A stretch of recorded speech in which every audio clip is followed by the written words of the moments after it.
আজ কল্পনা পিসির হোটেলের এক সুন্দর দিন হিসাবে 11 তারিখ সানডে, আজ রবিবার সকালে থেকে এসে দেখছি এই হোটেলে মাস্টারমশাইদের পিকনিকে এক খাবারের অর্ডার দিয়েছিল।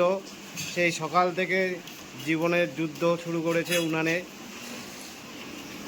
প্রথমে কটা খাবার দিলে পিকনিকে মাস্টারমশাইদের? মানে 70 জায়গায় রুটি, এক জায়গায় কটা করে?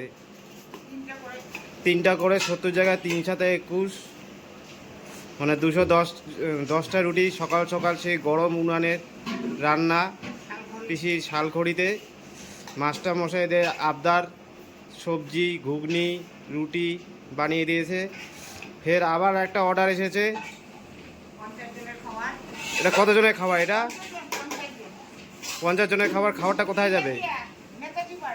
দেখছেন গরম গরম ভাত প্যাকিং হচ্ছে, সঙ্গে সবজি যাচ্ছে 3 রকমের, ডাল, চিকেন দিয়ে। ধন্যবাদ জানাই। এরকম জীবন যুদ্ধ সংগ্রামে পথ এগিয়ে যাচ্ছে এক এক দিন করে। ডেলি লেগে আছে ওনার অর্ডার, তাই ওনাকে ধন্যবাদ জানাই ধূপগুড়ির তরফ থেকে। খাবারে কি কি দিচ্ছেন? ফুলকপি সবজি, আলু ভাজা, ডাল, চিকেন, স্যালাড আর ভাত। খাবারটা কোথায় যাবে? আর সঙ্গে স্যালাড।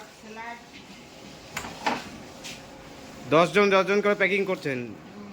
ঠিক আছে, ধন্যবাদ। আপনাদের অনুরোধ থাকলো পিসির সাথে সবসময় সর্বদা থাকবেন আর পিসির আশীর্বাদ দিবেন।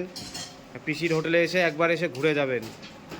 ধূপগুড়িবাসী এবং বাইরে সবাই বন্ধু ও দাদাদের আমন্ত্রণ জানাই। সেই গরম গরম শীতের মধ্যে ভাত আর পিসির ভালোবাসা খাবারের যেরকম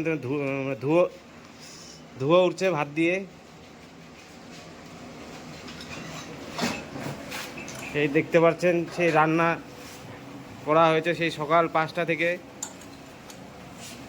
গর্ভগৃহের উনানটা দেখে নেন। সেই আমাদের জীবন্ত দলিলের পিসিকে ধন্যবাদ জানাই।